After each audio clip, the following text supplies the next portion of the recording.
We have a new sponsor and an old friend joining Envy Pillow here, Sierra Sil. With 2 rare patents and a money-back guarantee, Sierra Sil, available at Shoppers Drug Mart, London Drugs and Health Food stores, is the natural mineral joint pain remedy you need. Go to sierrasil.com, SIERRASIL.com, and use the code GF for 10% off. Well, hello.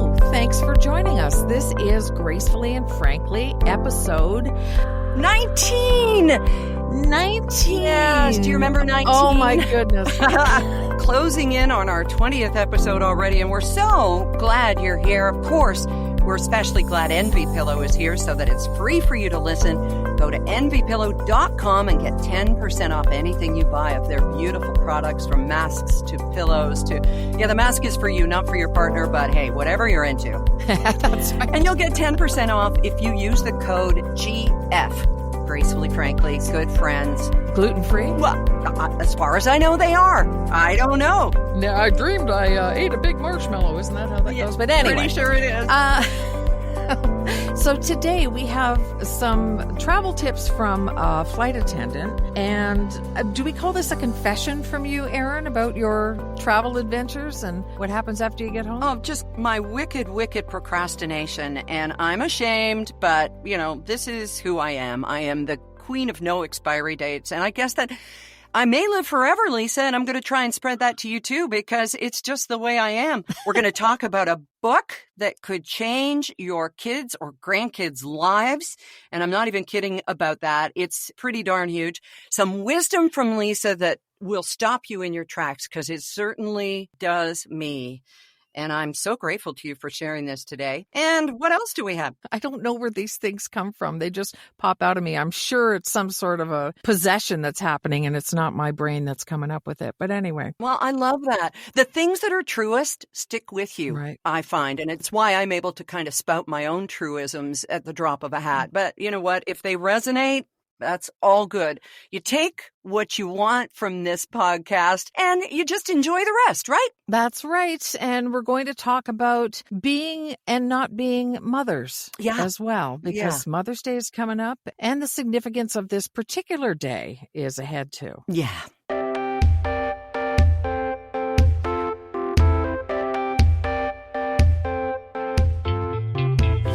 Well, Lisa, we've got a lot to talk about this week. Some of it has to do with travel. Some of it has to do with our hearts. So I guess you could say it's kind of unpacking baggage.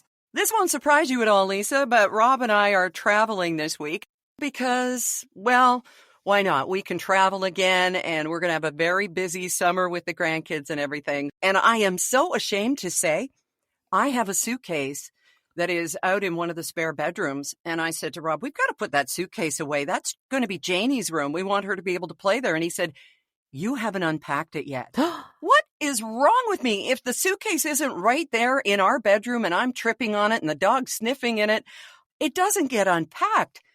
I guess I must be an out of sight, out of mind kind of person, or just out of my mind kind of person. I don't know. That's funny. But I have all sorts of deodorants, for example. I've got like 5 different ones on the go all over the place. Yep. And it's not like you're missing anything really, unless there's one particular outfit or something you really want to get at. So no, it was from Hawaii back when we were there in February. And yes. And yes. So God knows if I wouldn't have brought any food back or anything like that. But now I'm afraid to look in it. But it can't be any worse than what's in my fridge. You had a story because you and our friend Anita Reynolds MacArthur, who is just an amazing follow on any social media, and we will link that on our Gracefully and Frankly Facebook page. Yeah. You and she were marvelous travel mates, but you found yourself in a couple of predicaments. We've already talked about the fact that there was no food even offered on your plane, but you had that universal experience of having to pee when you're not in the aisle seat. Oh, yes. So we paid a little bit extra to be in the exit aisle. So we had a little extra room, but not enough room to get around. The woman at the aisle seat was asleep. And so there's me at the window and Anita in the middle, and the woman's asleep. And there's no way we're getting around her without waking her up.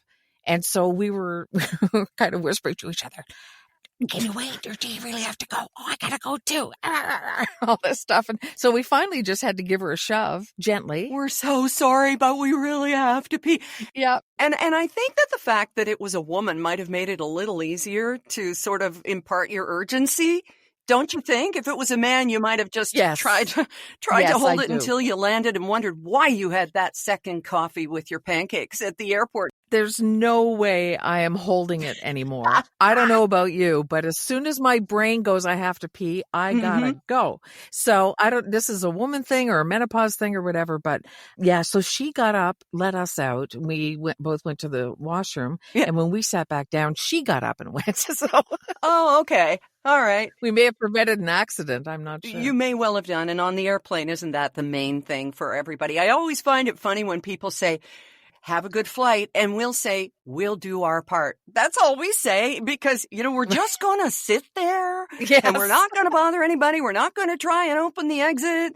But you know what? Our last flight, which was coming back from Ontario, there was a 4-month-old little boy and he was crying and fussing a bit when they got on the plane. And the first thing we did, I turned around and I said, listen, whatever happens, we are cool with it. We're good. We know this is more stressful to you than it is for us, so don't even worry about it. Good for you. Well, I didn't recline the entire time because I didn't know where the little guy was. But then when the flight was over, he was completely silent. He was out like a light, and he was snuggling on Daddy's chest. And it was just like, oh, may all your flights be that good. They aren't for everybody. We happen to have a wonderful little traveler in Lauren. And here's a little tip for grandparents or parents. As soon as you feel the child is old enough, just take them on a short flight. Take them, on a quick hop somewhere if you can afford it. Yep. Give them their coloring books or give them their bottle and make sure that they've got stuff to chew and just keep them busy and happy and let them know what a great adventure this is because they will soak up your stress. It's a great, great adventure and they have no reason to be afraid. Right. But you have some other tips. You've got some tips that are from the professionals and not just you and I, the seasoned travelers. So what do you got for us today? Well, this is a flight attendant. I mean, she flies everywhere, right? Mm-hmm. So she's got some tips from the British airline TIU. And one of the things she says is we're not making good enough use of the shower cap from a hotel. What? She, not to shower with necessarily, but she uses it in two ways. One is to put her shoes in so that they can go anywhere, even against clean clothes, and won't wreck anything. When you're packing, okay. Yes. And the other one is when she's in the hotel, she doesn't trust the remote. So she puts the plastic shower cap over the remote to use it. Come on. To keep it germ-free. That's brilliant. My mother-in-law used to keep them to put over bowls of macaroni salad or something in the fridge. Oh, yeah. See, that's so brilliant. That is so far ahead of her time because I buy those things now. Oh, there you go. Yeah. They look like a little shower cap. They do.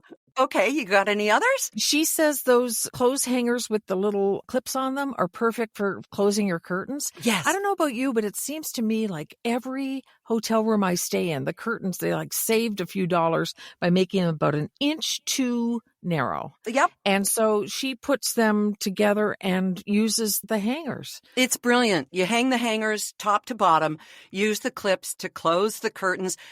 I have done this. If you come in the middle of the night, you don't know that the sun is going to be on you like a laser in the morning. Somehow it finds you, that little tiny beam of light.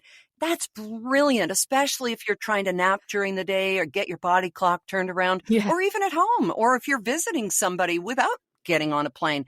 Get one of those pant hangers. Yeah. But this is my favorite. Okay. I don't use the hotel safe because I never have anything that needs to go in it. But apparently it's a really big problem. People put stuff in the safe and then forget it. Right. So she says her number one tip is putting a shoe in the safe because when you go to pack, you're going to notice you're missing a shoe. And then you go, oh, it's in the safe. And then you get your stuff. I think that's just fantastic. Because of course, when you're packing everything, you're pairing it up and leave a shoe in the safe. See, I won't even know if I have a shoe missing, Lisa, because I haven't unpacked my Hawaii suitcase yet. Oh my goodness. I thought it was your Toronto suitcase. No, it's your Hawaii suitcase. Yeah, no. This is 3 months ago now. So shoe in the safe, shower cap around the shoes, curtain with the pants hanger. There you go. Travel tips. Now, how you save up enough money for a trip, that's going to be up to you. Yeah. As the old saying goes there, take half the clothes and twice the money. There you go.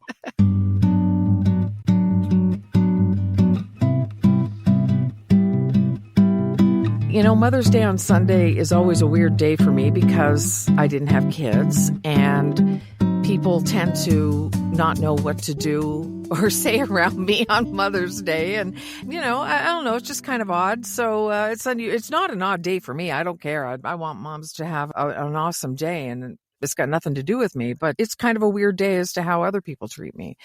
Now, for you, it's a completely different story. Yeah. Being a lost parent or whatever it is they call us. But on Mother's Day, Erin, it couldn't. Yeah.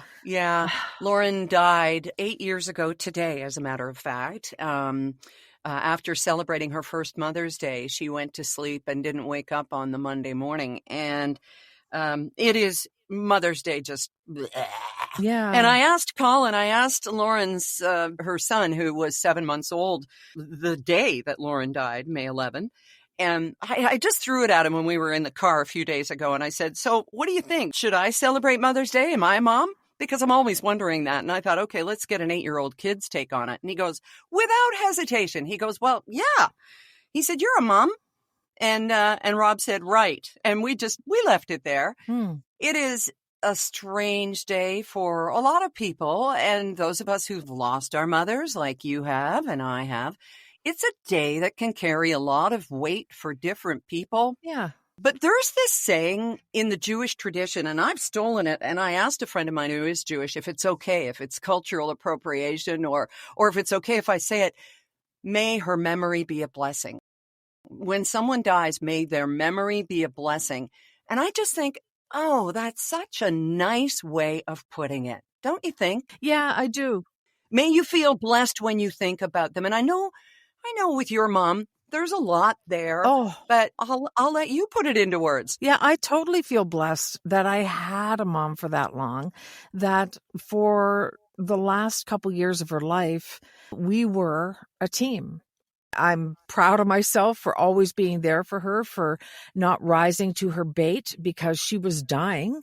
And even though she could be vicious and, you know, she had a very sharp tongue and that never really went away, I found a way to, and it wasn't just because she was sick. I found this way before she was sick to just not let it permeate me and to just carry on. The whole point of view that my response is my responsibility. She can't provoke me into anything. I choose to react badly if I do that, right? So it doesn't matter if she pushes my buttons. I can still remain who I was and stay centered. So I think of her as a blessing. I really do. I had her for a long time. I now think of more of the good things than the bad. I miss her like crazy. There's so many times I just want to pick up the phone and call her. But ultimately, it's just gratitude for having a mom. And even though she didn't do a great job sometimes, she tried, right? I am just sitting here listening to you and wondering where on earth you got that. My response is my responsibility. How have I never heard that in all of my 40 years? I don't know. Sorry, I'm laughing at the math for a second because, you know. I'm not good at math, Lisa. Don't make fun. We're both the same age. Bully me. We're the same age. Anyway, dang. But yeah, I don't know. And it's not just my mom, it's anybody who tries to get a rise out of you or whatever. I didn't always behave this well. And there were times that I lost my cool that I can think of at work or something. I can think of times at CHML in Hamilton when a couple people got a rise out of me for whatever reason, or I reacted badly. And so I wasn't always this good at controlling my reaction. None of us was or is. And I mean, that's what we hope comes with age is this kind of wisdom, or hell, all the money we've put into therapy, you and I, if we haven't gotten something out of this, like that kind of wisdom. And yeah, it could have come on a coffee cup or in a fortune cookie, but there is so much wisdom there. My response is my responsibility. And you nailed that. And that's given you I think just this kind of peace with your mom and the jagged relationship you had until the last few years of her life. I'm just in awe of you. Well, there was a long time, Erin, where I thought that I could sort of help her see the light when I was much younger. If she would do something about her anxiety, number one, admit she had it, because it was so much a part of her and it made her so difficult to be around because everything was a catastrophe and it was so much woven into who she was. And so there was a while where, I went and saw her doctor and found out that she was lying about going to see the doctor. Ooh. I did all sorts of things. And at a certain point, I threw up my hands and I thought, you know what? This is a grown woman and her life isn't mine to live and vice versa. And I've just got to figure out a way to just let her be and let things happen the way they're going to happen. She found happiness here and there, and really the way she was not mine to fix. Yeah. I got my own person to fix. And I'm still very much a work in progress. Yeah, aren't we all? Aren't we all? Yeah. And there is a saying that I love that I'm going to put right next to yours in my favorite sayings. It's that forgiveness is when you stop wishing for a better past. Mm-hmm. And again, that's something that if I'd heard that when I was 25 instead of maybe 55, I might have saved a lot of money on therapy.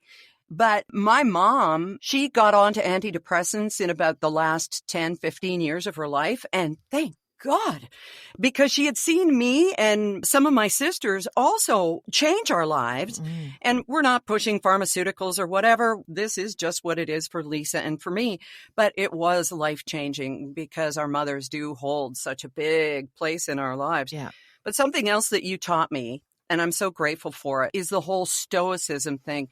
And I came across this, and it has to do with grief and dealing with our daughter's passing. And I learned two things about it. One of them is what's called the art of acquiescence. And they frame it like the pandemic, the economy, the affair that broke up your marriage. That's the latter, not us. Right. The car accident that shattered everything. Life happens. Painful stuff happens. In an instant, all our well-laid plans, our hopes, what we deserve, we are informed that it cannot be. There are some storms we cannot weather, yet weather them we must.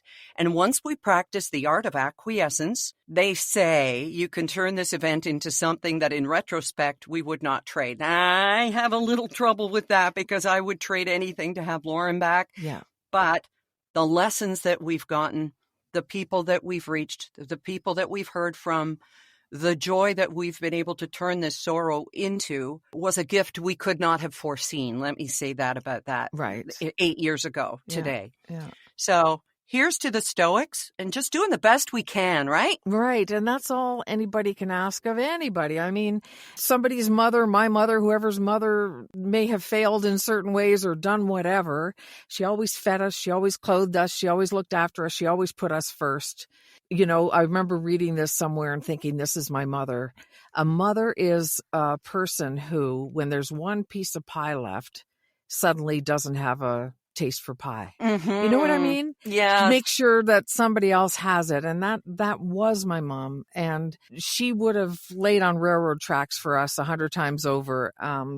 My brother was her favorite. And my brother was my dad's favorite, too. Oh, my God. How do you know that? Oh, I just do. Oh. And I say it with joy, with no poor me, nothing. I think it was for different reasons, partly because I was just so strong-headed and it was like, you know, I'm out of the house at 18 or whatever, and It's okay. Well, let me say this. You are my favorite. Although I haven't met your brother yet. My brother, Aaron, he texted me not long ago and he said, you got to see what Aaron said in your Instagram and all this stuff. And he's like, I feel like you two know each other. But, oh, my God. Was that the one where you posted that there was a fishing boat coming into Port Stanley? And I said, put on the good undies. That's right. Woo-hoo, the Navy's in.